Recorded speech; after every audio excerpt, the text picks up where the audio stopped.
A beautiful, warm, sunny Christmas day in Tokyo. Luckily, since it's Christmas Day and not Christmas Eve, all semblance of Christmas is gone. It's fucking out of here. Don't worry though, I got one more downbeat Christmas story to match with last episode's downbeat Christmas tone, but I'll get to that later. No big hurry. Right now I'm actually walking through a cemetery, certainly an appropriate place to be laughing to myself while I record a fucking podcast. This is nice. What is this called? Somei Cemetery, S-O-M-E-I Cemetery. So today's plan, since I was like, what do I want to give myself for Christmas? If I could give myself a Christmas present in Japan, what would it be? And my true Christmas present that I would like is to go to the mountains and hike around. But I'll be doing that soon enough. I'm going to an Airbnb in West Tokyo tomorrow. So today I'm in the city, and pretty much if I had to pick, probably my favorite part of Tokyo. I mean, you know, it's all good. There's really no bad parts. I guess like when you get out west but you don't go far enough out west to get to the mountains, then it's kind of a lot of trucking routes and stuff. If I had to pick a part of Tokyo that's not so great, that might be it. The stretch kind of between Tachikawa and Haijima, say. But even that is actually not bad. I haven't really walked around that neighborhood. There's still parts of it I really like. So I might do a bit of that too when I'm out west. So yeah, even the bad part's good. But I think my favorite is the walk from Oji Station to Naka Itabashi, or vice versa, on the Shikuji River. Not only because it's just a really nice walk down a really nice river, the Naka Itabashi side is a little bit, that's maybe a little bit plain. It's like a neat little neighborhood where I like it just because my first Airbnb in Japan was there. But the Oji side is actually pretty. It's pretty nice. But anyway, there's that, and you can kind of triangulate from there and go to Ikebukuro too, optionally. And Ikebukuro, it's like the mini version of everything, but kind of the better version. It's like a mini anime town. It's a mini video game place. It's a mini just hub of stuff. And even going to Kabukicho the other day, it was really cool to go there. But it was the video game connection to the Yakuza games that really made it kind of pop for me. As far as kind of a seedy red light district, I actually like Ikebukuro better as well, the west side of Ikebukuro, because it's just smaller and it's just calmer. And like you still get the vibe. You still get the stuff that you would get in Akihabara. You still get the stuff you'd get in Kabukicho. You still get all this stuff. But it's just less intense and less packed full of people. Ikebukuro is the shit. But it's the optional part of this journey. It's really the walk on the Shikuji River that's my favorite. So it's a Monday today, and the trains were a lot less busy. You know, it's around, I guess it's a bit past noon now. Yeah, it's 1 p.m. now, so I was on the trains a little before noon. Way less crowded than the weekends. The weekends are so insane. This was like pretty nice, not bad. Took a little journey to Shinjuku. Shinjuku Station, man, it's confusing. Just getting to the JR lines, whew. Because I guess it's like the individual train carriers all have, oh, there's a little cat, cemetery cat. But there's arrows pointing to all the individual train carriers, but the JR line, the Yamanote, it's just kind of a general, this way for the JR, and if you lose track of those arrows, man, you know, it took me, it's complicated. Man, what a confusing station. That was a weird thing too, where again, just the stuff that is like the most general knowledge, the stuff you can't imagine somebody not knowing, but until you know it, you don't know it. Where the Yamanote line, it's the major line in Tokyo. It's just a circle. It's a circle that goes around to all the big neighborhoods, Ikebukuro being one of them. And it's fantastically convenient, and it's also nice because you technically can't go the wrong way. If you do go the wrong way, you're going to be on the loop a little longer, but you'll get to where you're going eventually. But in 2019, there was something weird going on with Google Maps. You couldn't download a pre-downloaded map. My connection to the internet is always spotty at all times. So I downloaded this Tokyo subway app, and I didn't realize at the time that for whatever reason, this app did not take into account the JR lines. It was everything but JR. So I was using it to navigate, and it was like, okay, if you want to get from this neighborhood to that neighborhood, go on this line and go here and connect here and go here. And it all worked and I could get places, but I was like, man, this is really complicated. This seems strangely difficult to get to places. And I don't remember how I figured out about the JR line. I think just from literally seeing it, because it's above ground. And I was like, now what the hell is this? How come I've never been on this train? This was only a few days into being in Japan. It didn't take too long, probably maybe a week at most. It's like, I've never been on that train. What the hell is that train? And that's when I learned that there's this big loop that is mostly what you need to get places in Tokyo. And I was like, what the heck is this app? How come this app didn't tell me about that? But just funny to think that a person would not know about that. But I mean, hey, till you know, you don't know. And it's like that with every city. Like there's just such obvious stuff about, Granville Street in Vancouver, or I think of always Bloor Street in Toronto, because Toronto's famous enough that I knew Yonge Street, but I never heard of Bloor Street ever. And it turns out it's extremely important, You're on it all the time. Turns into the Danforth, or then Bathurst, or whatever. With Tokyo, the Yamanote line, how do you not know that? Well, because I didn't know that, because, I'm not from here.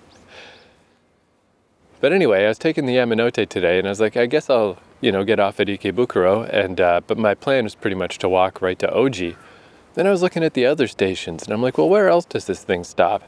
And I realized if I went 1 or 2 stations farther than Ikebukuro, I could get a little closer to Oji, and just as a change of pace, start from somewhere else.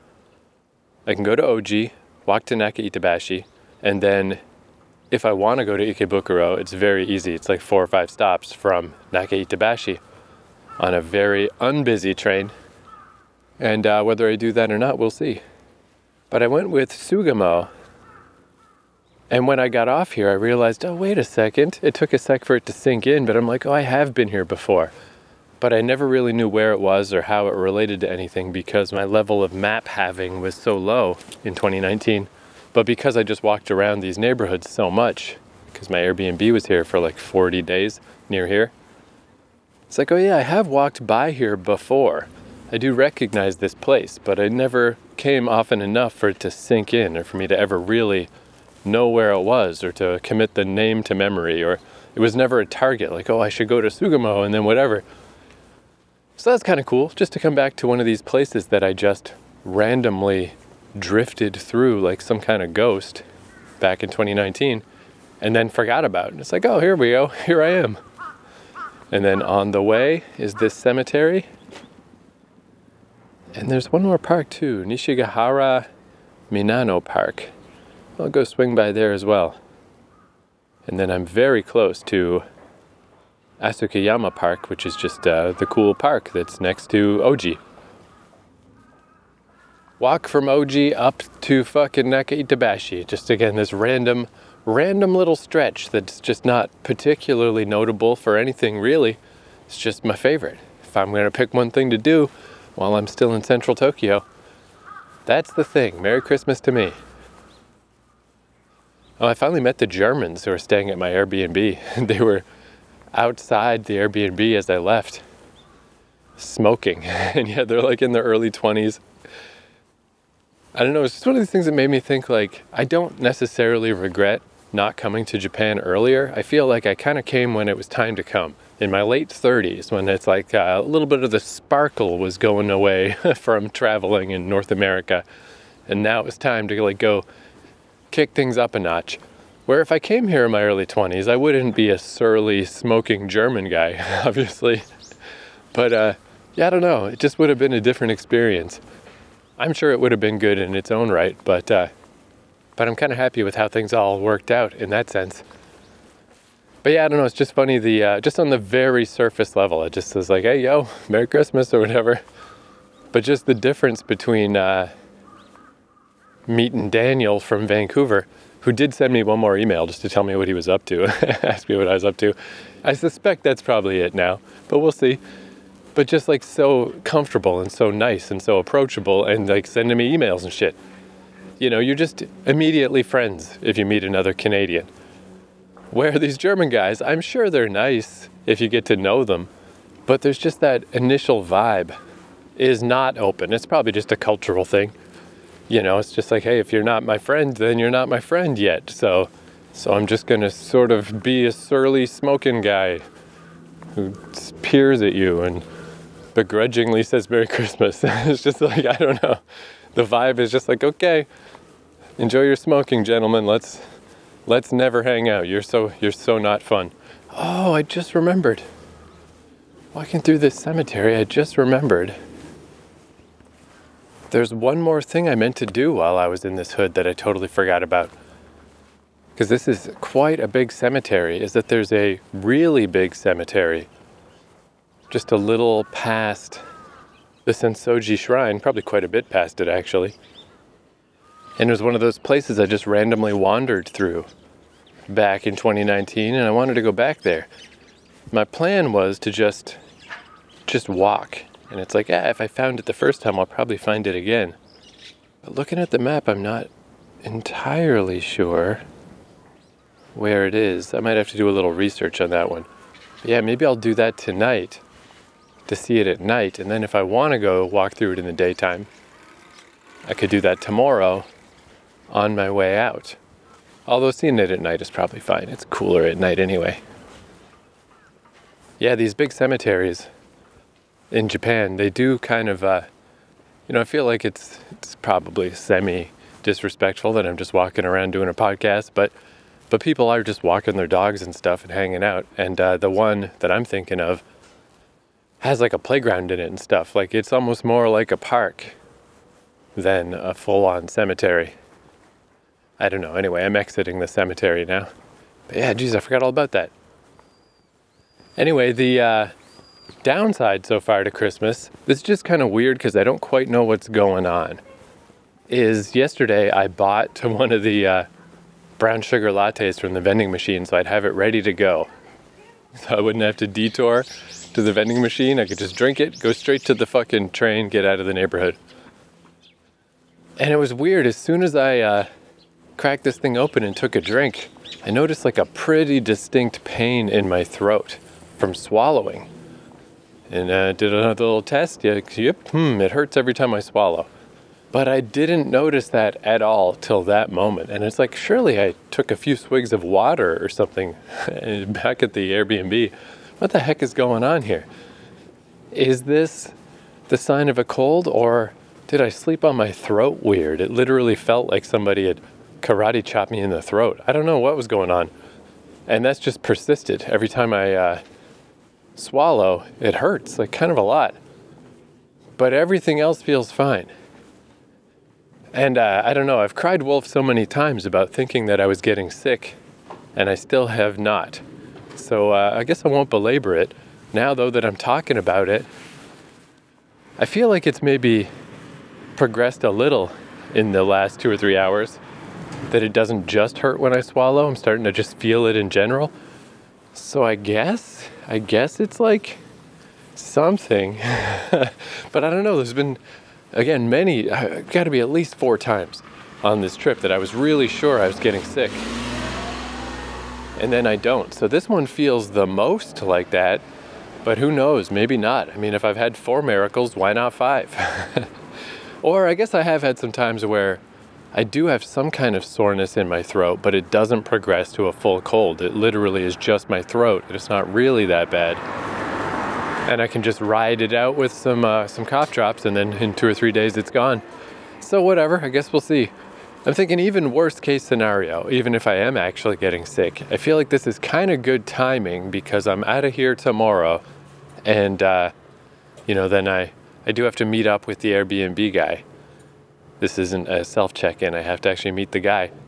But then once I'm done that's the last time I necessarily even really need to interface with anybody. I'm just going to be straight on to back to Western Tokyo, hiking up the mountains and stuff. And I'm going to do that whether I'm sick or not. Fuck it, I can't be stopped. If I got to hike through the mountains while I'm sick, hey, whatever, dude, no problem. I'll just drink a shit ton of coffee and I'll power through. And it'll just be me and Mother Nature together. But yeah, like I said, I've already done this several times on this podcast where I'm like, pretty sure I'm getting sick finally, and then I just don't. So hey, who knows? Maybe it's nothing. Sure does hurt though for nothing. Sure does hurt. It's a good excuse though to guzzle ridiculous amounts of coffee. So yeah, I'm just on the last little stretch right to that park by OG Station. Gonna get a fucking coffee out of this machine and get a moseying. Hey, is this another almond thing? Because I just saw an almond coffee the other day and I was like, oh, what is that? Then it's like once you see something once, sometimes it's like you realize it was all over the place. Foreshadowing. I'm going to talk about homeless guys a bit more later.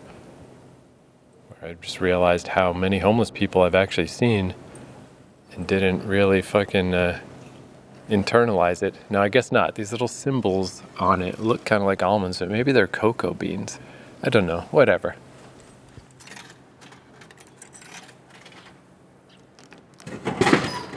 Coffee time. All right. Let's mosey to OG.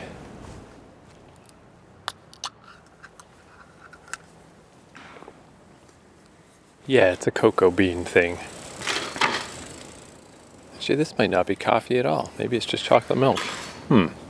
In that case, this could be a perfect opportunity to get a black coffee at the next coffee machine I pass and mix them together. And yeah, even though a lot of neighborhoods in Japan sort of feel the same, just the mix of them is unique, you know? Like there's just a specific balance of different types of buildings and stuff. And yeah, like this one in particular, I just again, because I just spent 40 days and 40 nights walking around in this general area, man, it really just feels right. Like, it's the really old houses in specific. I'm walking by this house that is like really old, really weathered, very old time house. Like, there's not really a ton of really old houses in Japan. It seems like the older buildings are usually temples and stuff like that. Just as far as residences go, from what I've heard, they kind of rebuild every 30 years or so. You don't really want an old house, you want a newer house. So this house is really old. I mean, it looks like 80 years old or something. And it hasn't been repainted in a long time. It's just kind of weathered, but there's bicycles outside and there's like little meters being with readings on them and cables going in, and like it's a house, people live there. And just that, I guess, that mix of the really old houses, it just feels very comfortable. Because I guess I even noticed this when I first came from Sengenjaya back up to Itabashi. And I was like, yeah, geez, you can just feel that it's much less economically well off in this neighborhood, but it's like comfortable. And this is the feeling of Tokyo that I like the best. Again, probably just because it's where I first landed, and it just, I just remember seeing some of these houses, and I'm like, man, like, you could only get away with this in a temperate climate. If this was a Canadian house, it would be like, I don't know, somewhere where you could use it as a meat locker to store fucking animals that you've hunted in or something. You know, it'd be an ice box. You couldn't live here. But in Tokyo, as evidenced by the fact that it's a bright, sunny, beautiful, warm day on Christmas, you can. It's probably a little unpleasant in there, but you can get away with it. And yeah, I just really like this feeling of old style Japan. And yet there's a 7-Eleven up ahead of me. Like, it's still got all the stuff. There's still all kinds of modern places. And I mean, I'm only a stone's throw from Ikebukuro from here. But yeah, I don't know, it's just nice. It's my favorite place to walk through in the city, for sure. Oh man, I'm filling myself up with way too much liquid, so if I do get a black coffee now to mix with this cocoa, I might do that, but this thing is like, I definitely don't want this much liquid in me, but I feel like I have no choice. When I see something I've never seen before, I have to try it. So this one, it's like one of the machines that they could sell beer in. It looks like one of the beer machines, and it has a little weird extra slot. Presumably that's the, thing to scan your ID or whatever the hell. But that's taped over, so it just has normal drinks in it. And then there's just a little red can with no indication at all of what it is.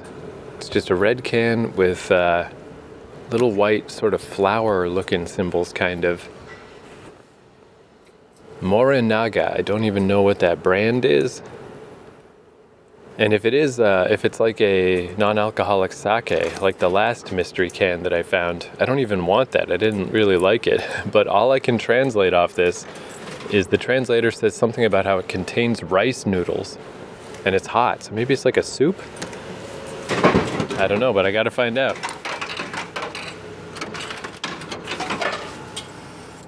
It is my duty, because what if I never see this again? What the heck? Alright, so it is very hot. Darn it, I knew it. I knew that's what this was. Amazake. It's a traditional Japanese drink made from rice. This is exactly what this is going to be, just the weird non-alcoholic sake. Well, it's hot now, but that doesn't mean I need to drink it hot. I'm just going to save this. I'm just going to tuck this away in a pocket, and I'm going to drink it later when it's cold. And we'll see how it holds up cold, because yeah, I don't want to. I'm already getting a little bloated from all the coffees I've drank today. I don't need more liquid in me. But at least that kind of, I think that definitely nails that down. That if I see a weird can with no indication at all of what type of liquid it is, 2 out of 2 have been non-alcoholic sake. So I think it's safe to say that's what it's going to be.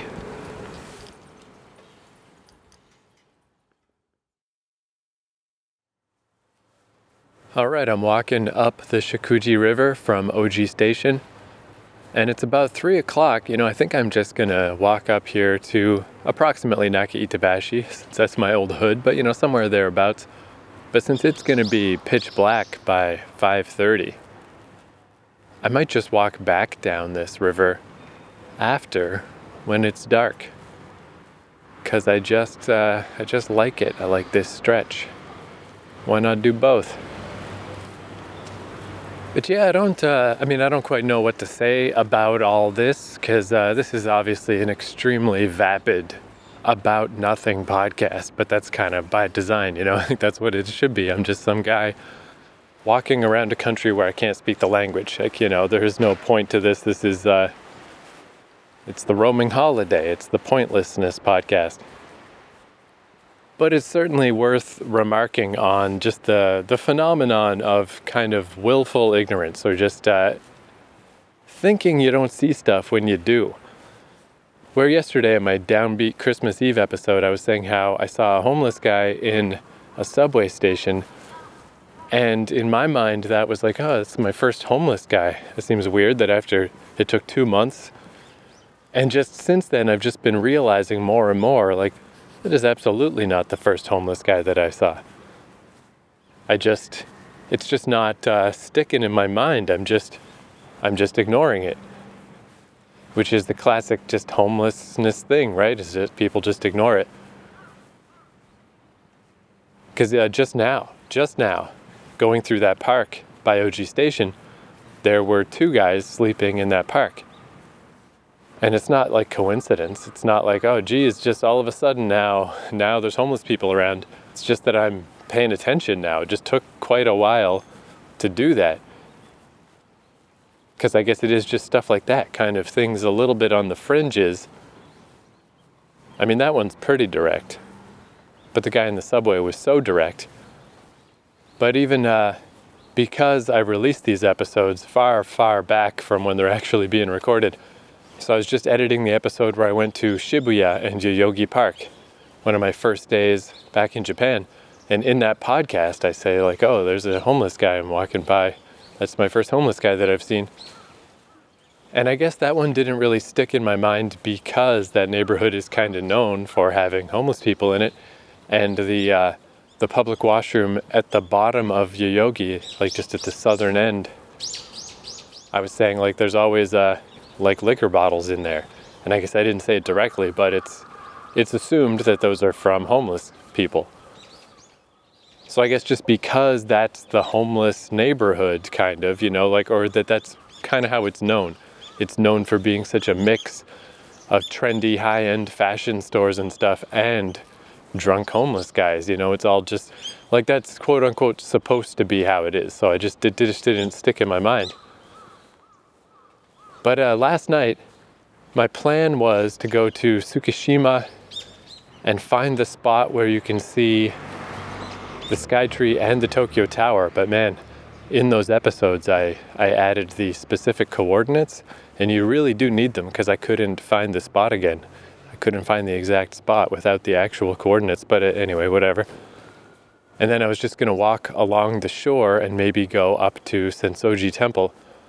But Sensoji's not close. It's actually really far.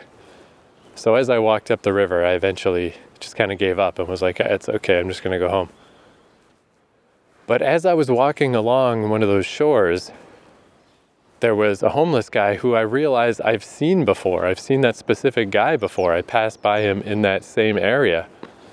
And still, it just like didn't stick in my mind until now. It's just such a weird phenomenon.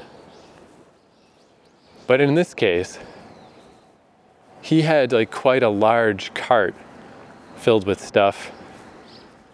And he was just sitting on one of the rocks, and he had like a bag of chips and one of the little cartons of wine that looks like a little juice box, but it's got wine in it. And it was dark at this point. And just other people were passing him and not paying attention, of course. And it was just like if you wanted to be poetic about this, you know, like some kind of fucking dickhead. It really was just like, man, the scene of like that view is so beautiful. The view across the river, right around where the Sumida River splits at the head of Tsukishima, on either side of it, it's just beautiful. From this side, it's beautiful. The other day when I was walking along there from the other side, I kept turning around to look at it, just looking at the buildings lit up at night. They just look gorgeous. They look so pretty. But in this case, it was just this guy sitting there. He had like a little cushion to sit on the rock and just staring across at all these apartment buildings. Yeah, it's one of those things where I don't know what to say because it's just like, it's so easy to, just have this like bullshit, artsy, poetic view of like, oh, what an image of homelessness. What a moving image. The tragic beauty of this, Because it's just like, how do you really understand what it's really like, you know?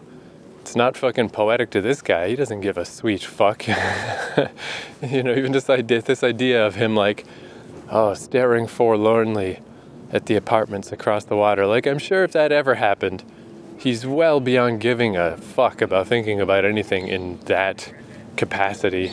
That's just some fancy pants bullshit. You know, that's just some stuff that a person like me would think of. So anyway, the same as the guy in the subway the other day, I gave this guy $100 also and just gave him a Merry Christmas. And it certainly doesn't make me feel better. Like, oh, I helped this guy. Like, if anything, it feels worse. It feels awful just I think this is why people tend to just ignore these situations. Because if you just ignore it, then you just ignore it and you just move on and you walk by. When you quote unquote help, it just brings into such sharp relief like how little you're doing and how little this matters and what a empty, dumb gesture it is. But at least, again, I don't know, all I can figure is at least maybe for that day and like the next morning, it doesn't take long to go through $100, but at least, you know, maybe his next morning would be a little less bad. I don't know. That's what else can you, I don't know. It's just, again, there's nothing to say about it. It's just, I guess it's that I guess I'm approaching it the same as everything else in this trip of just walking around, just absorbing the environment. I'm not going out of my way, obviously, to look for homeless people or try to help them or anything, because I've just very much missed that they even exist, mostly. But I'm trying not to deliberately ignore them either. It's just like, those were the guys that I happened to cross paths with. Those were the guys that just circumstances lined up that it's like, well, I do have a lot of these bills in my wallet right now. at least I can help them, I guess. I don't know. Again, I don't know what to say about it. Let's just go back to being a vapid podcast about nothing, but I just thought I'd bring it up. Just the first-hand evidence of just, missing out completely on. Like, how can you say, oh, there's my first homeless guy that I've seen? How can you say that more than once, weeks apart? And the answer is because you're just not paying fucking attention.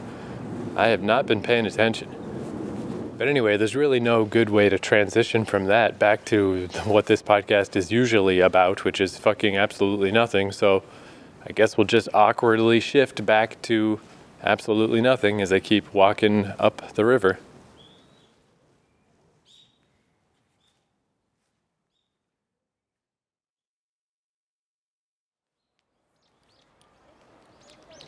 All right, back to Vapid Land, so that non-alcoholic sake stuff.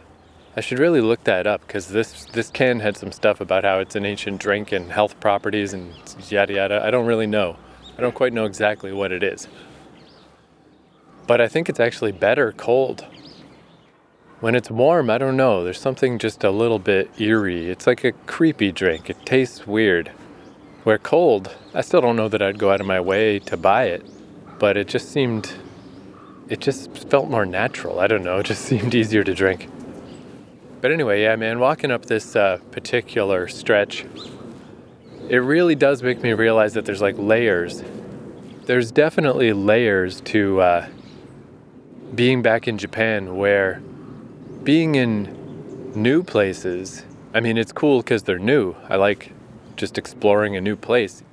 But going back to these specific places that I know so well from last time I was in Japan, it really feels like a different kind of being in Japan, being back in Japan.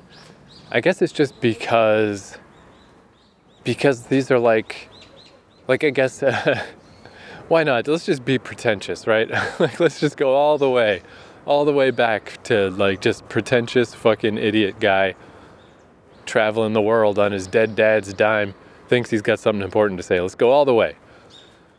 Because these places that I spent so much time in the first time I visited Japan, because I would just think about them so much during COVID times, and when I was like, this specific stretch on this river from Nakaitabashi to Oji, I just walked it so many times in my mind while I was trying to fall asleep at night or whatever, that it's like if you have like a pathway in your brain, if your brain is just grass, and as you walk, you walk the same place enough times, you wear a trail into the grass. Like there's a trail worn into my brain of this place.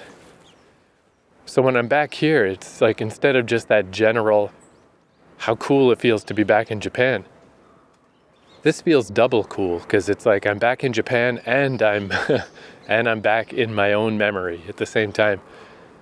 I wonder what stuff next time I come to Japan, like will there be stuff from this journey that will now be added to the docket? Like when I first got here and I was just so excited to be back in Japan, and I was like, hey, Sengenjaya with the fucking big gorilla on the building and everything. This seems so great. Surely I'll add this to the docket. But I don't know. In hindsight, it's like it was great to be back in Japan, but that particular neighborhood, I just realized more and more that central, crowded, sort of up-and-coming neighborhood is not where I necessarily feel especially comfortable. Like if I was to go back to Sengenjaya, where would I go? Besides walking by the gorilla building, which is like whatever, just the gorilla building. I might not. Fukuoka, there's a bunch of stuff. Oh man, I'm going back to Daizaifu, I'm going back on that mountain. I'm going back up north to the weird peninsulas and the fucking observation deck on that one fishing island. Like absolutely, I'm doing all that stuff. That's all added to the docket. The Samita River, for sure. I don't know if I'll get another Airbnb right by there. Maybe, I guess price is a factor. But I gotta walk up and down the Samita a couple times, for sure.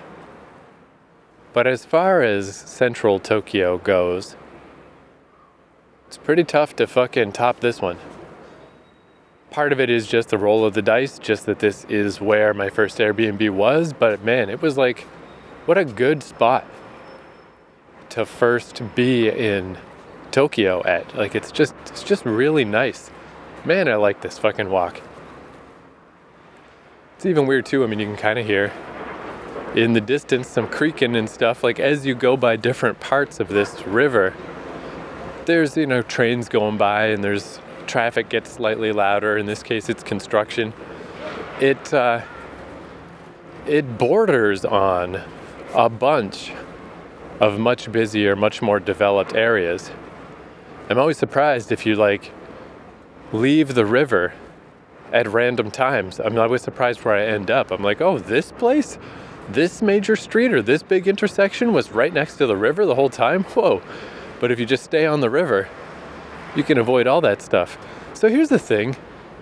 I don't know if y'all recall my episode where I was talking about the Meguro River down in Sengenjaya, walking along that. And there's these areas that are like lower down. There's these steps that go down midway down the riverbank. And then there's just these flat areas that are always cordoned off.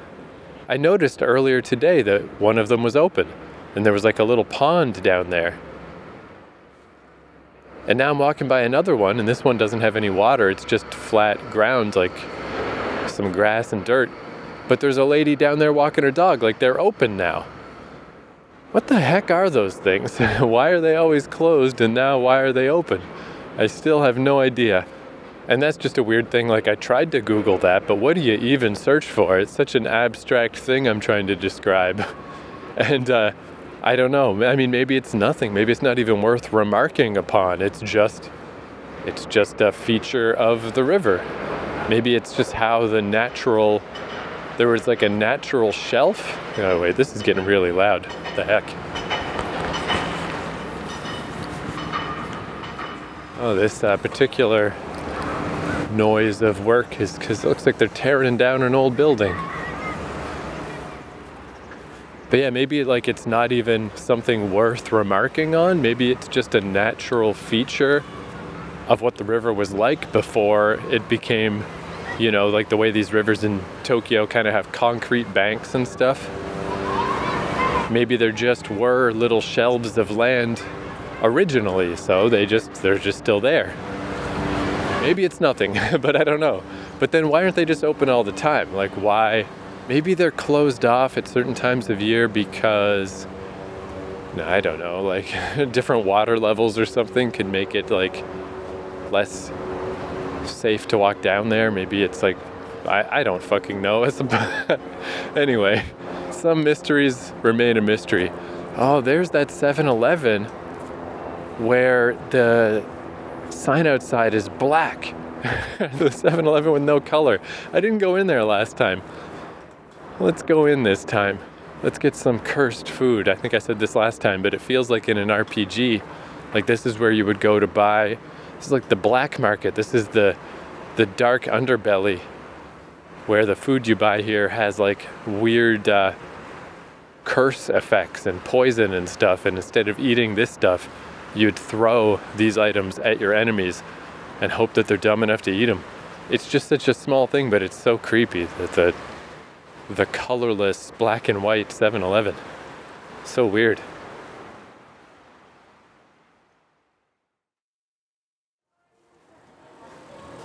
Man, there's little parts of this neighborhood I forgot about somehow. I was like, I must be getting close to Nakaitabashi now, because the sun is pretty much down at this point. And then I saw the big overpass overhead, and I'm like, oh yeah, how did I forget about that? That's the one I was walking down when I came here from Sengenjaya, and that I passed all the time. It's like, oh yeah, the little fishing spot. How did I forget that?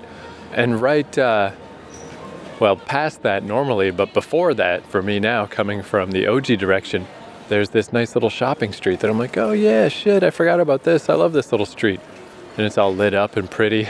So I'm like, I'm gonna walk up this and then walk over to the busy highway and just loop around, walk down that, back to the river. Because that's another one of these places that just kind of got emblazoned in my mind. I would just think of, there was just a little family mart over there under the overpass. I think I only went there one time. and bought some noodles and just sat there and ate them. But for some reason, I just remembered it very clearly. Or, I mean, I say that even though I just forgot about it, but I don't know. I'm a little wiped today. I think my sore throat is definitely a thing. Hopefully it's one of these 2 or 3 day dealies that'll just go away. I drank 2 of the vitamin C drinks and then I bought some of these vitamin C lozenges. I hope you can't OD on vitamin C because I'm fucking going nuts with this shit. But anyway, walking up this little street, there's a little bookstore that I went to with my friend Brad back in 2019. And I'm like, yeah, let me just stop in there. And it seemed to be new stuff, not used magazines like the store I found in East Tokyo with the Fiona Apple magazine. But then I wasn't sure, because as I looked around, I saw a magazine with Ghost World on the front. The old Thora Birch Scarlett Johansson movie, based on the comic book by Dan Close. And I was like, what in the hell is this? I had to seek around for the publication date. But yeah, no, it's from 2023. Some kind of magazine about youth movies. And that's the kind of thing, if I wasn't just a one book bag minimalist guy, if I just had an apartment to fill with stuff, mainly it would be old video games, but I would buy shit like that in a second. I would buy the magazine with Ghost World on the cover.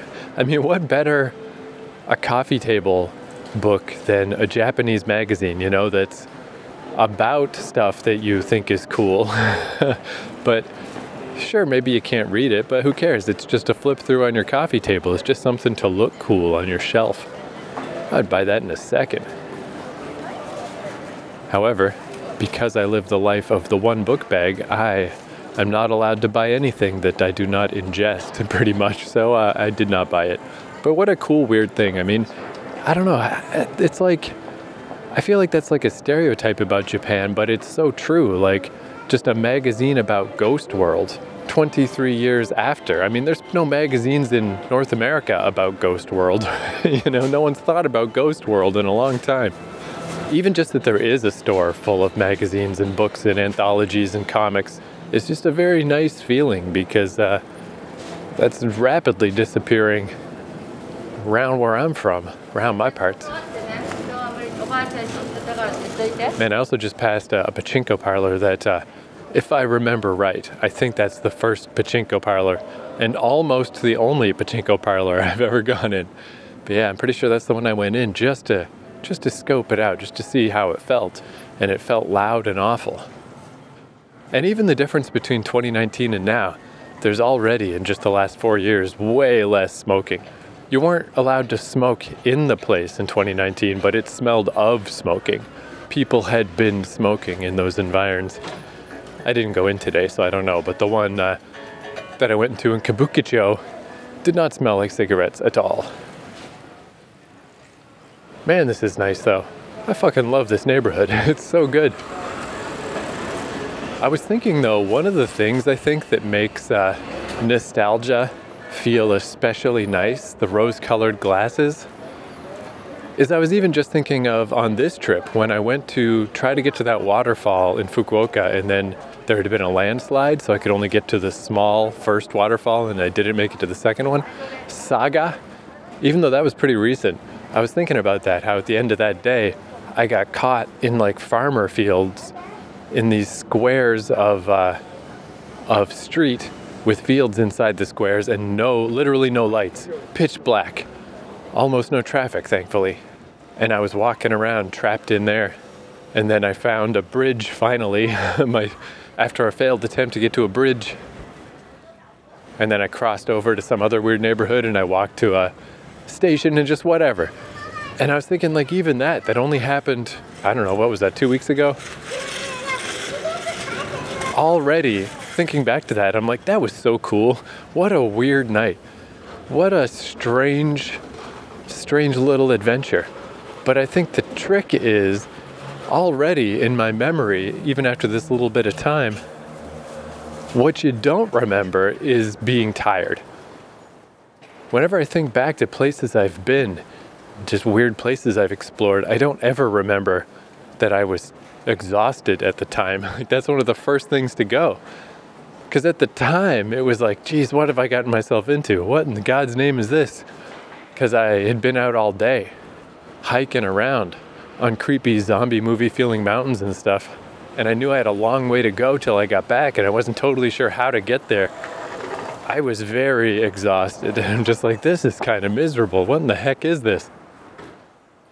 But in my memory, I just remember the visuals. I just remember the visual of walking through that place. And visually, what a weird, cool experience. Pitch black at night in some weird neighborhood.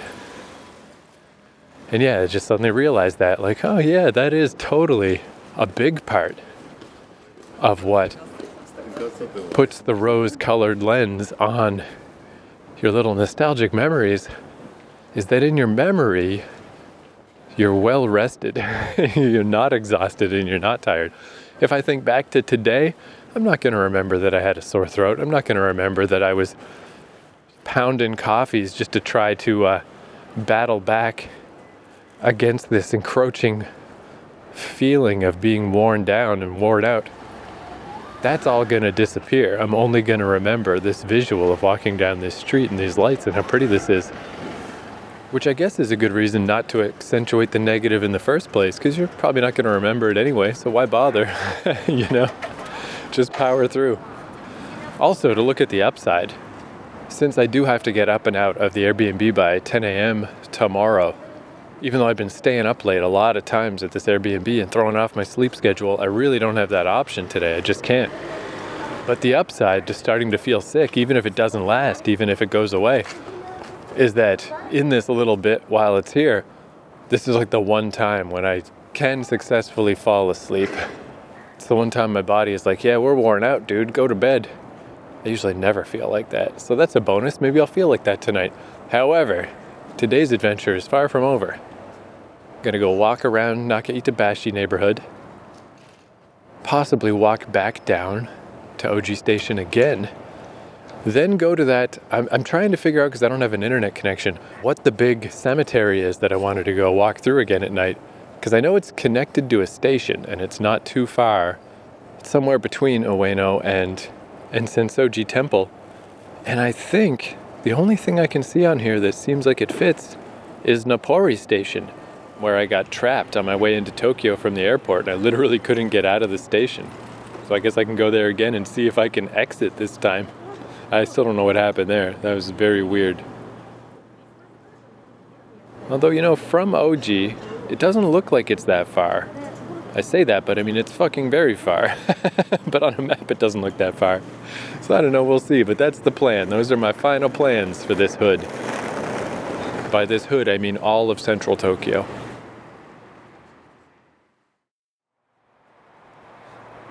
And that was actually kind of cool. It's amazing how easy it is to get turned around in Japan, where all I had to do was go to the overpass at the end of that shopping street and follow it back down to the river. And I don't know how, how that didn't work. But I mean, I guess the overpass, it is like a whole second street system in the sky. It does split off at some points and go different places and stuff. So I don't know, I was following the wrong thing. I'm not sure. But anyway, I ended up a little off course, but it was kind of cool because without a map, that would have, I don't know what would have happened. I would have completely been thrown off. I don't know how I got anywhere at all in 2019. But in this case, I just kind of got to walk around a little neighborhood that somehow, even though I walked around this area like crazy, I just was never there before. I'd never been there. And I'm like, oh, this is cool. What a neat little place. And then I figured out how to make it connect back up to this river. And it's such a weird feeling because when you follow the river, you're just walking in a straight line along the edge of the river, which is running a lot harder up here. You can hear it. But yeah, it's weird when you approach it from just a random side where you're just walking down the street and you just come to a little bridge where normally you just cross the bridge and keep going and whatever. But if you turn, it's like boom, suddenly now you're connected in to this river walk. It's just a very weird change of perspective. But yeah, with all this extra wandering around and stuff, I'm almost at Naka-Itabashi now. But I thought with just the way things were timing out today that I would get up there while it was still kind of light out. So that was why I was going to dick around up there and then come back down this way in the dark. But now, I mean, it's dark right now. So I still get my taste of what the river's like at night. Because I get these ideas in my head, but really all these walks are long.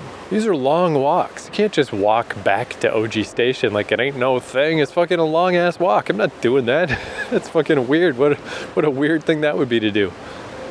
So yeah, instead I'm gonna walk around this hood a little bit, and then yeah, I'm gonna get on the train at Naka Itabashi, which goes to Ikebukuro, and then you can't directly transfer. You gotta get off that train line. So while I'm there, I'll go walk around West Ikebukuro a little bit, little mini Kabukicho.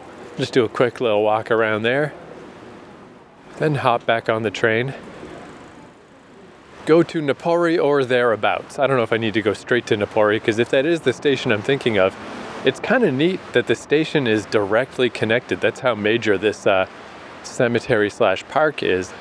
It's like an ancient cemetery, you know, it's like they don't bury people there anymore, and apparently I think they still have some plots available if you're a really famous person, possibly. You know, they're holding them in reserve.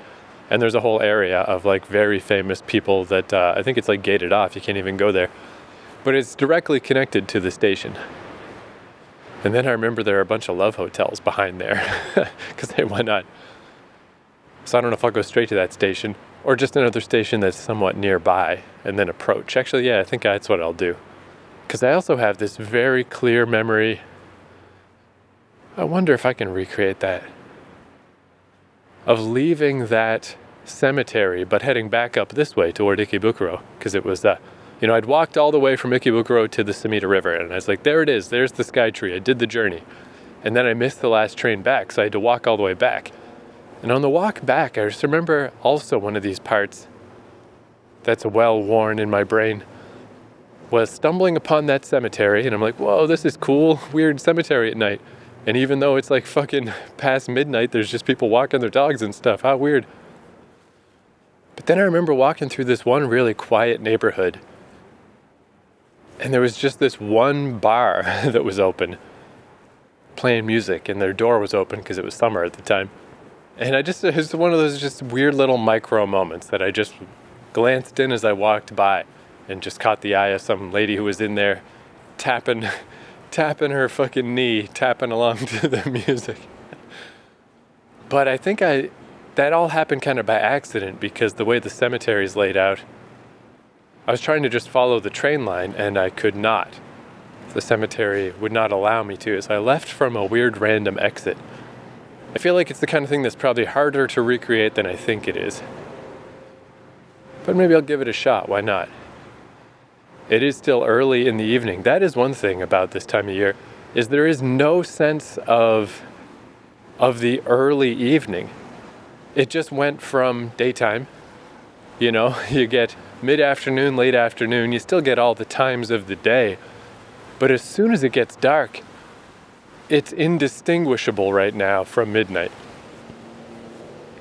Geez, it's not even 6 o'clock. It's 5:48, you know, if I think of 5:30 as nighttime. I don't know when the shortest day of the year is. Maybe we haven't hit that yet, so maybe it is actually still getting dark sooner and sooner. Because it feels like it's been dark for at least 20 minutes or half an hour. And yeah, just already it's like I forgot that the daytime has ever existed. It's like I'm in fucking Let the Right One In or something. It's just like, boom, the Nordic blackness, just without any of the winter associated snow and cold. It's a little chilly, but it ain't that bad. But yeah, that's another reason not to walk all the way back down the river to OG, is if I want to go recreate a fucking midnight walk through a cemetery, no problem. 6 p.m. if I get there, 7, 8, whenever, it doesn't matter. It's already absolute darkness. It can't get more dark than this. But yeah, it really is neat. Just like, I feel like, man, you could do so much, like what I just did of wandering around a tiny little neighborhood that I hadn't been to before. And then seeing how it connected back up to this river. You could do this so many times in so many little areas. Because it feels like you're walking straight when you're next to the river, because you're just following the river. But then if you look at the river on a map, It is so twisty and windy and it goes all over the place. So yeah, it just makes everything so random and weird and cool feeling. And now I'm back in my old hood. So I mean, I gotta go one last walk past where my old Airbnb was, even though it's no longer an Airbnb. I've already walked by it like a few times on this this trip. It feels less relevant every time, less and less like that place. That place is so relegated to just memory that the physical building doesn't even feel like that place anymore. But hey, whatever, I'm right here, so I'm gonna go walk by it.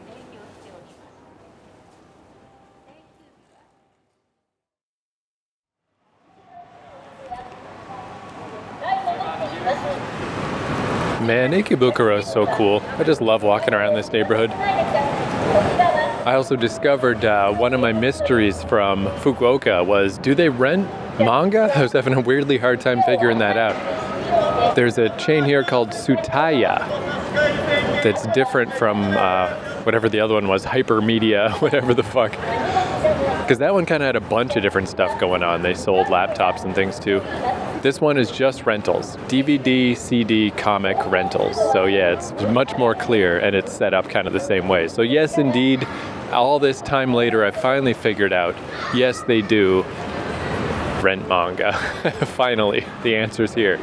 Now let me walk through a fucking pachinko place for a second. Listen to this shit.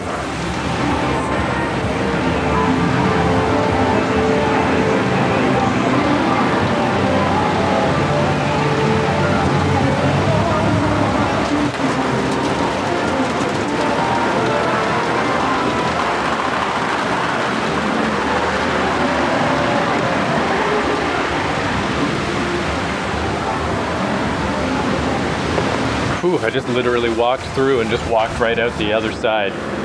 That sucks. Oh my god, it's so loud in there. What the fuck? But hey, maybe you'll make your millions, right? Maybe you'll get rich. God damn, this neighborhood's so nice. Yeah, it definitely has a bit of that kabukicho feel. Here's girls bar. Free drink, 30-minute minimum, 2,000 yen. Who knows? Girl in a fucking bunny outfit. Like, it's got a bit of that vibe, but it's so much calmer and so much more laid back and so much more chill. Granted, it's also a Monday night, but it's just good, man. I fucking love Ikebukuro. I love it. Not only is the surrounding areas like my favorite part of Tokyo, but then when you gotta go to the middle, if you're gonna go to the middle to fucking do shit and hang out and see the big epic part of Japan, it's also my favorite version of that. Because it's just not super crazy. Except that one time on East Ikebukuro where I bailed out because it was so super crazy. But, you know, in general, overall, God, yeah, it just looks so nice, feels so good. I love this fucking place. Man, I realized though on the way here, taking my nice little Tobu line train from the middle of nowhere, I saw the other trains and I'm like, oh shit, like even though I'm only gonna go a few stops to get near Napori, it's gonna suck, dude. It's like, you know, what is it now, like 6:30? Yep, it's exactly 6:30, but this is prime time.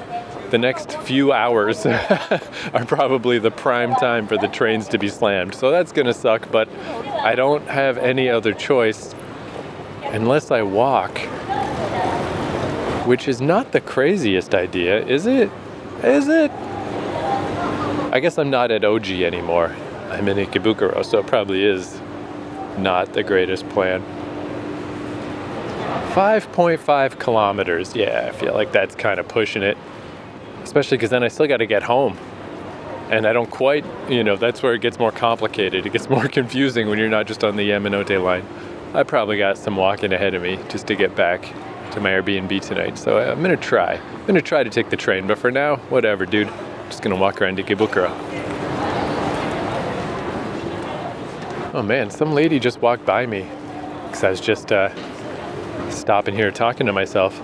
She just walked up this stairway that I wouldn't even have noticed. I didn't even know there was a stairway there. It's like, I guess those are apartments? Man, you could live in Ikebukuro. But even though she was quite a well-to-do, fancy pants looking lady, this stairway, not only has it got a bunch of empty cans all over it, it's got like Kleenex boxes. One of them's empty, one of them's full. What the hell? Yeah, like this looks like shit, this stairway. It's like the hidden secret stairway, and like, yeah, that's unusual for Japan. That is weird to see something that messed up. But I wonder how many secret stairways there are all over the place. I never would have noticed that at all. It's fucking weird. It's kind of cool though.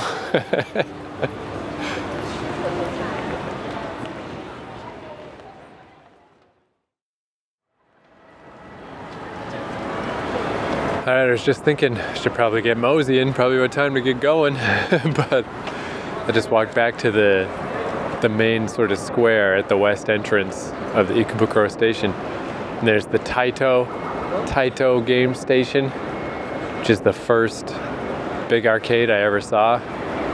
Because I was at Nakitabashi, like I said, never heard of Ikebukuro. Just came here because it was close on the train and walked out on this west side. Just happened to be the first side that I walked out on. And yeah, I mean, it's like Mr. Donut, McDonald's, Subway sandwiches, KFC. I think there's a Wendy's around the corner somewhere.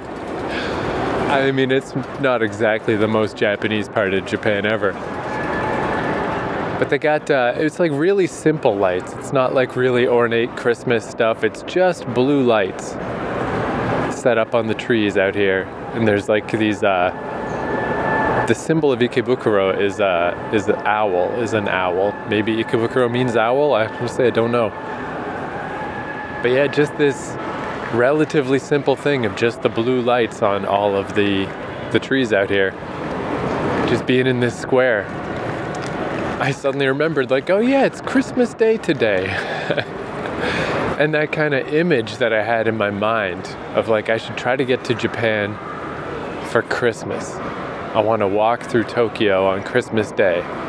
And in my imagination, it was just some random spot, possibly in Shibuya or Shinjuku, in between the buildings with maybe just a smattering of snow. So now here I am. I'm here in the real thing. And I should have known it'd be Ikebukuro, man. I love Ikebukuro so much. I feel like the Christmas mission is complete. Man, there's a Warhammer store here. I never noticed that before. My brother used to play Warhammer. Anyway, yeah, I'm on my way out. I'm on my way out. I did the tour, the crisscross around West Ikebukuro. Soaked in the vibe. Time to roll. But yeah, man, just what a nice little moment. What a nice little Christmas moment. Fucking Ikebukuro West. You know, there's an anime, and it might be a live action drama too, called Ikebukuro Westgate Park, I'm pretty sure. And I looked into it once, and it's like a murder mystery or something. And it doesn't necessarily seem to have a ton to do with Ikebukuro. What I need is just an iyashike, one of those nice little slice of life, calming, nice, pointless anime about nothing. About people who just hang out in Ikebukuro. I don't need there to be a big plot. I don't need stuff to be happening. Or I guess like how there's the Yakuza games for Kabukicho. I need an Ikebukuro game, but it instead of being about fighting and weird organized crime stuff like those games, it just needs to be about nothing. Just a nice game where you just, I don't even know what you would do. Maybe you could be like a package delivery man or something. And you just go around and help people with their problems, or in fact, maybe don't help anyone at all. So yeah, the other cool thing about the Tobu line that goes out to Nakitabashi is there's a sneaky little side entrance if you head over. Well, let's see, if this is west and the other side is east, then it would be south. You go south from the west entrance. And there's a sneaky little side way, because there's like a Tobu department store that the train is connected to. And you can just sneak right in and go straight to that train line and not have to deal with all the craziness of the station. However, I'm taking the main route. I don't totally know how to do that. I think I just got to go into the breach and follow arrows. I've never had a huge problem with Ikebukuro Station. It's not that complicated, but hey, we'll see. We'll see. Merry Christmas, Ikebukuro. Keep on being epic. Hey, kid. Keep on being epic.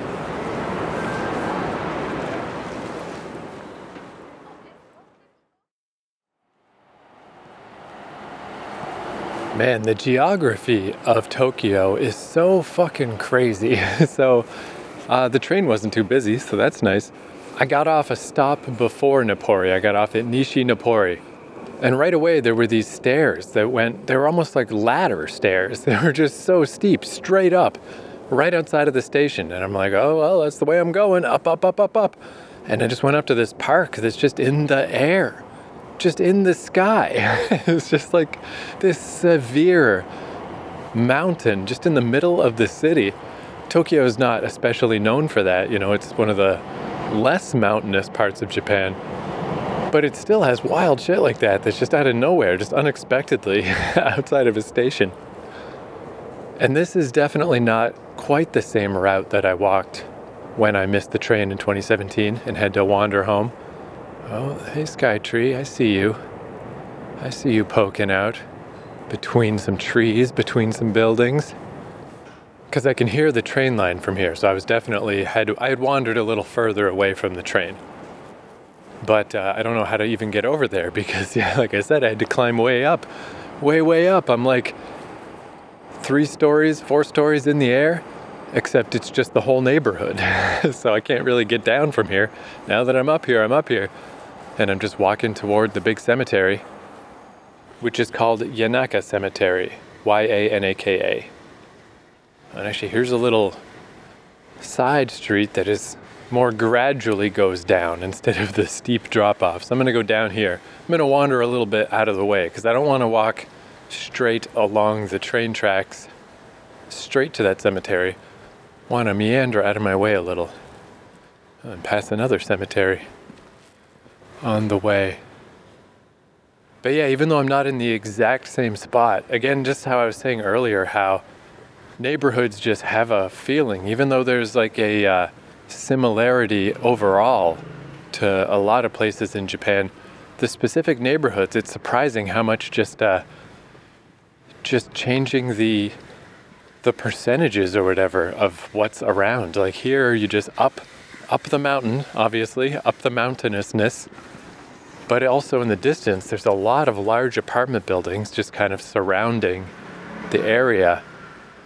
But the specific, like, just calm streets and the street lights and the little green strips along the side of the street to show you where you can safely walk. I just remember this like crazy. Like that night that I fucking missed the last train and had to walk all the way home. This is it, man. I mean, this is not the exact area, but I mean, just the neighborhood, like this is it. And I really think this is a good day to do this kind of thing. You know, freaking Christmas, like I said in the last episode, for a North American, there's a lot of baggage associated with Christmas, a lot of weird seasonal depression shit. And one of my friends fucking Facebook messaged me.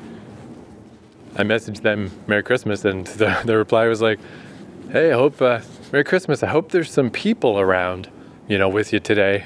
It's like, what a random, bizarre thing to say. Like, you'd never say that any other day. It's just Christmas. Like, we're hardwired to feel like, oh, you got to be with hearth and home on Christmas. Something's gone terribly wrong if you're by yourself on Christmas. And I mean, it was like, they didn't mean anything by it. It's supposed to be a nice thing. But it's like, why would you say that? There's not anyone around me today. There's no one. I don't know anyone. I'm in Japan, dude. I don't know anyone here. Why would you say that to me? But if it's gonna be a day where you walk around by yourself feeling weird about the holidays, I mean, I didn't especially feel that way today. I felt it a lot more yesterday. Today I did hear a little Christmas jingle in one of the 7-Elevens, but that'll surely be gone very soon. Other than that, all evidence of Christmas is basically gone. What little there even was here in the first place, besides, you know, that the little latte drinks in the convenience stores sort of have designs that look a little bit like Christmas wrapping. But even that, it's still more of like a snowflake winter theme than anything Christmassy. Today, frankly, I didn't really feel the Christmas thing at all. But I still feel like this is a good day to go on a nostalgia run. This is a good day to walk the walk on the river that I liked, and a good day to go to Ikebukuro, and a good day to come back here. Because not only is this one of those routes that I just think about a lot, I did a whole podcast about this. My podcast, XO, it's called Keith McNally's XO. And I think the episode is just called The Tokyo Sky Tree. You can go to keithcourage.com and scroll down to XO and find that episode if you're curious, where I just tell this story of like, man, I miss Japan. I'm going back to Japan soon. Oh, actually, that's right. That's what happened. That was one of the rare times I actually had audio of my first trip to Japan because, I was doing my writing podcast at the time, but most of it was just about writing. That was like, I took like an episode off where I didn't talk about writing at all. Instead, I just talked about how stressed out I was that I had lost my passport, and I was chronicling this weird walk through Tokyo in the middle of the night. So like I was saying before about just sort of running things in your mind till there's a little pathway stomped out in your brain.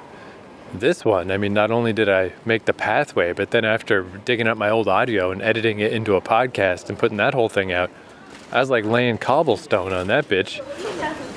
I remember this particular adventure extremely well. And yeah, I just feel like Christmas is a good time to do this. Like, it's a little weird leaning on just your nostalgic past overall. I guess as I've kind of chronicled with this podcast, sometimes it really works out. And I'm like, whoa, cool. And then sometimes it just kind of falls flat. And it's like, oh yeah, I guess you can't, recapture the lost glories or whatever. So maybe on any given random day, it's not the greatest thing to go chase your nostalgia. It's probably better just to go off and experience something new. But the old holidays, man, it's going to feel weird no matter what. It's going to be bogged down with weird North American fucking baggage. Geez, yeah, even these little side streets, just the way things are designed. Holy crap. I'm walking through my own memories. Like, today's a great day to do this stuff. And I'm still finding new stuff because I'm not on the exact route. Mostly it's just houses around here. I did pass one little shopping street, but there's like an antique store here, and they have samurai armor in the window. It's got that big bushy mustache like the Chiba armor had. Just a cool thing about Japan, man. Everywhere you go, anywhere you go, randomly, there's just cool stuff.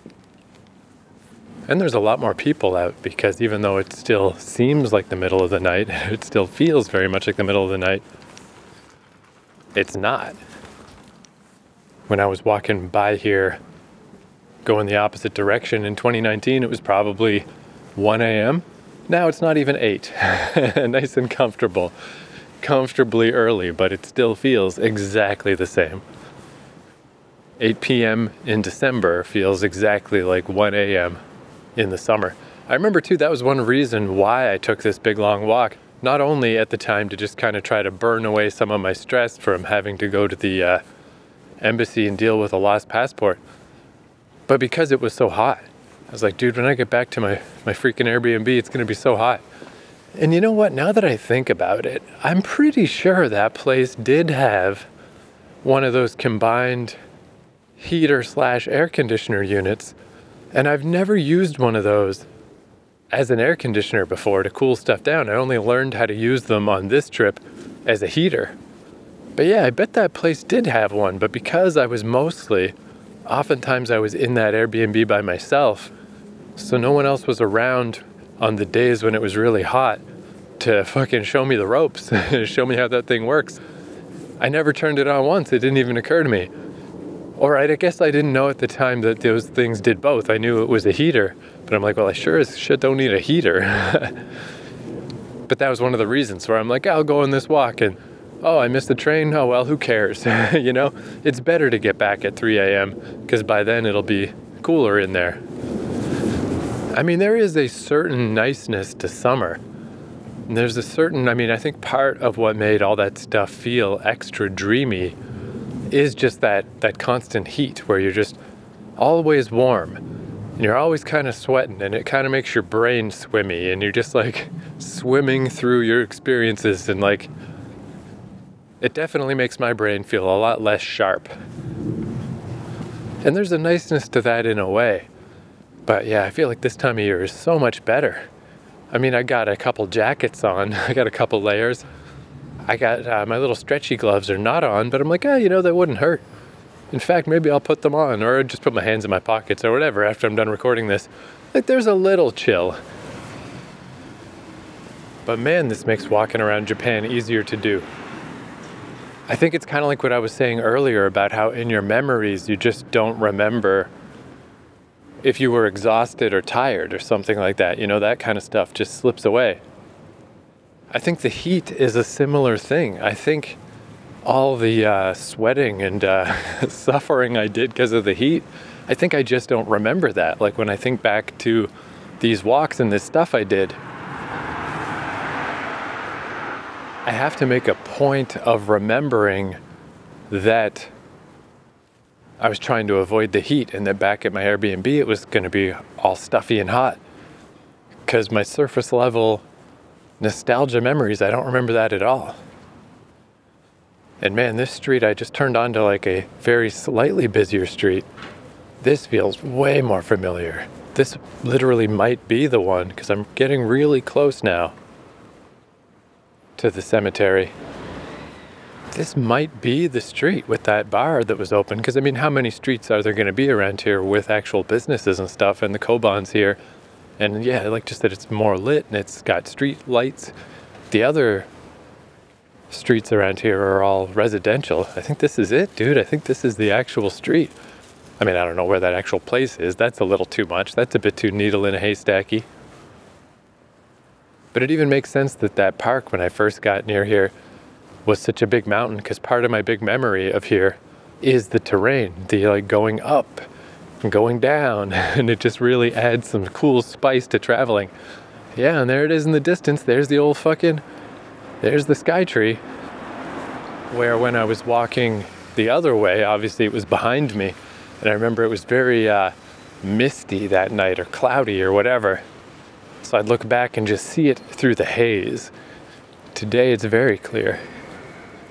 Yeah, this has got to be the street. It looks so familiar. And I mean, why is that surprising to me? It's right by the cemetery, where last time I got there, right after I exited the cemetery. Of course it's the same. Why wouldn't it be? But yeah, speaking of the old sky tree, I mean, it doesn't look that far. As far as that notion of like, oh, maybe I shouldn't try to figure out how to get home from here, because it's tricky. If I took the JR, the Yamanote, all the way around to Shinjuku and Shibuya, I can figure it out from there. But that's way at the other end of the loop, which I say way at the other end. I don't know, it probably takes like 12 or 15 minutes to get there. Maybe I just should do that. Because yeah, from here I have to either walk or take these smaller train lines that I don't really understand and never quite work out. They're great if you start from them and then you funnel to the center. But heading back out through these little tendrils to the specific place you're trying to get to, I find very tough. But yeah, it doesn't look that far, but fuck that. I've learned so many times in my life that when a tower doesn't look far, you got 3 hours ahead of you. And that's a little excessive. That's a little much. Although it is pretty cool having the tower as a guidepost, because that's how I managed this on the 2019 walk. I mean, it took me hours and hours, and the tower kept disappearing behind buildings, like it just has right now, actually. But it keeps reappearing, so you can just keep orienting yourself toward the tower. And back then, the convenience stores had Wi-Fi, so I would stop once in a while to get a more distinct idea of where the heck I was. But mainly I just followed the tower, and I just walked and walked and walked. There it is again. Hello, tower.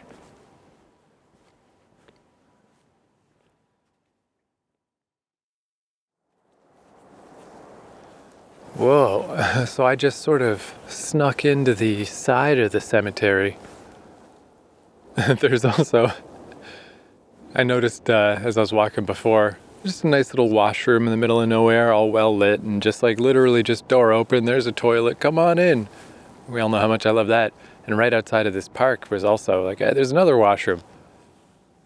But yeah, just another awesome washroom, and I noticed there were taxis waiting out there, just waiting to be called, and one of the taxi guys got out of his taxi and went and took a piss, and I'm like, oh yes, you know, I don't think they're making the washrooms for the taxi drivers, but that's certainly a bonus. Anyway, why the hell am I talking about the bathrooms?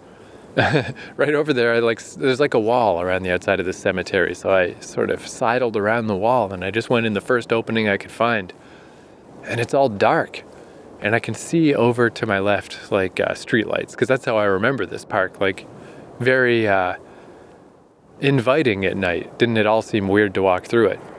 So I'm like, where the heck am I now? I'm over on some side part that is really dark, and there's the train. You can hear the old train. But all of those tall apartment buildings I was mentioning, there's still a bunch behind me and to the side. But in front of me, they just kind of disappear, because I guess over that way, probably the ground slopes down, and obviously the Samita is over there somewhere. And it just opens up because of the cemetery, and there's some trees, but there's a gap in the trees, and right where the gap is the fucking big-ass sky tree. Which I say 3 hours, I say it's always 3 hours, but I guess I mean, I am part way there. Like, when I think of my old journey from Ikebukuro to here, obviously I'm some distance closer. But no, don't start getting these thoughts in your head, Keith. It's not close. It's a tower. It's one of the biggest towers in the world. But it looks beautiful, and it was one of those moments where I'm just kind of frozen for a second, where I'm like, whoa. Like, I just didn't expect to see it all of a sudden, all clear and just like neat. Because when I was coming through here the first time, I was coming the other direction. So the tower was always behind me. And like I said, it was all misty, so I had to make a point of turning around to gawk at its enormous beauty. Man, yeah, this is kind of cool. This whole side of the cemetery, obviously I just kind of walked through it the first time. I didn't really spend a lot of time in here. But I guess it makes sense that not the whole cemetery is lit up. Like, if you're just coming in here to jog or walk your dog, you don't need all this. So there's this whole side part that is just black, just dark. No lights at all, just ambient light from the sky. I was gonna say moonlight, but yeah, I guess it is moonlight. Because there's the moon above me and it's bright as fuck. Full moon, holy shit, full moon. Full moon Christmas. Oftentimes there's no moon, yeah, and even that, like, holy, yeah, that's weird. That pitch black sky I'm always talking about, that like it's just 100% darkness, it doesn't look like that here. The moon's super bright, the sky is just dark blue. God damn, that tower looks right there, dude. Maybe I will walk. Basically I'm at Napori, and then this connects over to Ueno, and then Sensoji, and etc, etc. I'm really not that far. Maybe I will walk, just because I fucking hate dealing with the trains. It's so confusing. Been on a lot of trains today. I think I've maybe been on enough trains. God damn, this is really creepy and beautiful. Just seeing all the monuments, because there's like the normal sort of tombstones, but even those are pretty cool looking in Japan. And then there's just all these other monuments, because there's like a lot of famous people buried here. And this is definitely unexpected. I really expected like, it'll be cool to go back to that park, but you know, it's going to be the joggers and the dog walkers, and there's like a kid's playground over there. I didn't know about this side. This is a different, somewhat eerie experience. Oh, but ahead of me are some lights. I think I'm exiting the darkness zone. But yeah, man, that's a perfect example of how I get so lost all the time.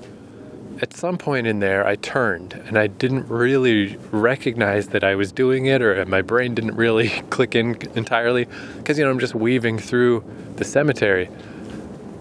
Oh, and there's a jogger. I just saw the tower out of the corner of my eye between some buildings, and it's over to my right now. It's not ahead of me. I thought it was still ahead of me. You know, the navigational part of my brain failed to notice that we turned at some point there. And I mean, there you go. That explains my constant getting lost to a T. It just happened. But it's cool to have that tower there. What a neat way to navigate, to just always know where to go. Or if you do lose track of it, it's not for long and then it pops up again. It's like the North Star. However, if I go that way, I will exit Cemetery Park. Not yet, so I'm gonna loop back around and walk through. Man, though, I guess I won't know until tomorrow morning. But, I mean, I've said this before too, and it sounds like I'm just tempting fate whenever I say this, but I feel like quite a bit better. I mean, I drank a ton of vitamin C drinks, and I've been eating the little vitamin C fucking candies all day. And my throat doesn't really hurt, just like a little. I can feel it a little. Yeah, and just when I swallowed there, I can feel it, but I have to kind of pay attention. It's not like earlier today when every time I swallowed it was like a fucking little needle stabbing into my throat. It's definitely feeling better. Am I just gonna wake up fine tomorrow? Is it gonna happen again? Am I invincible? Am I an X-Man whose power is that I can't seem to quite catch a cold? Why am I saying these things, you know? I'm just asking for it. I'm just asking to wake up tomorrow completely fucked. But I feel way, way better, dude. I feel way better. It's a miracle. It's a goddamn miracle. It's a Christmas miracle. Yeah, I guess that's the downside. It's kind of cool in a way that this big place is connected to the train, so that should you want to just get the hell out of here on a train, it's right there. But the problem is you hear the train all the time.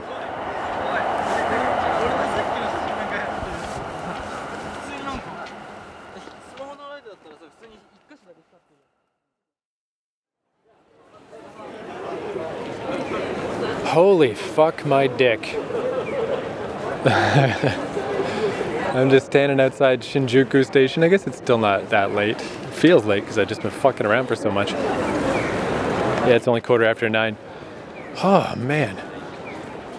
So yeah, I was like, you know, I'm really not that far from the Skytree, but my Airbnb is not at the Skytree. You know, it's deceptively far from the Skytree. I did a little checky check and it's like 9 kilometers to walk. And I'm like, all right, I'm not going to do that. And it's not the time to try to figure out the trains. I'm sure there's some spelt sneaky train. But I was like, fuck it. Like, it really doesn't take that long to go on the JR loop. I just popped across that little cemetery over to Napori, or like the station past Napori, hopped in that, went around to Shinjuku Station. I think though, this is what happened to me at Napori when I came into town. I gotta be careful about this because I didn't know this was a thing, but I guess it makes sense. Is I thought, you know, I was checking out of an exit, but I guess they're not all exits, like to exit from the JR to another train line. I think what I did is I left JR straight into another train line, which, if you know how things work, that makes sense. You don't want to have to sign out of one and then into the other. It's a lot more convenient just to slip right into the next one. But I think that's what must have happened, because then I'm stuck in this other area. I'm not free. And I'm like, but I already did the sign out. I paid the $2. Why am I in here now? And then when I tried to exit there, it gives me the red, bah, you can't leave because you signed in here. You didn't go anywhere. I don't know why it doesn't just let you leave. Just charge you $0 and let you leave. There must be a reason. Anyway, and then, yeah, so I had to talk to the guy, because this happened to me once in 2019 at Ekibukuro, and they've sorted it out for me. But this guy was like, oh, no, you need to use these trains. And I was like, I don't know, whatever. I don't even, like, I'll just take a train. Any train, one stop away, and then I'll just go from there. Just get to one stop away from the major Shinjuku fucking clusterfuck, and it'll be fine. But every train that I had access to were like rapid expresses going the wrong way and going like a long distance the wrong way. And I was like, what the fuck? I just had to go back up to the thing and be like, look, man, you just gotta let me leave. The exit is right there. I made a mistake. I need to leave. I don't want these trains. I don't know why this is such a big deal. And the guy had to do a big like, oh, I don't know, going through his stuff, and like, I'm really putting him out. And finally he's like, all right, there, now you can go. Jesus. Anyway, learning experience, I guess. Don't just use your little pass to exit. I guess you got to be really careful where you're exiting to, because you might just be exiting into a mousetrap. That has to be what happened at Napori. Anyway, now from here I can go get on my stupid train and go the fuck home. Yeah, I mean, it's not that bad. It's just annoying. It's just a little bit annoying. But I'm pretty sure, on the plus side, I'm pretty sure now, at least I think I know what happened. So maybe it's less likely to happen again. Oh, and there's that building. There's that famous ass building. It's got a green and red motif on the top for Christmas. Okay, end of Christmas. All done Christmas. Gotta get on this train, go the fuck back to the Airbnb, get all ready to leave early in the morning and get the heck out of here. I would say this is my last time getting all fucked over at Shinjuku Station, but I mean, I'm pretty sure I gotta come back here tomorrow morning. So whatever. I think I figured out a thing. So I think this won't happen in the future. I don't know. All right, thank you for listening. Of course, it's not Christmas as you listen to this. But next time Christmas happens, Merry Christmas. Let's end with these street performers.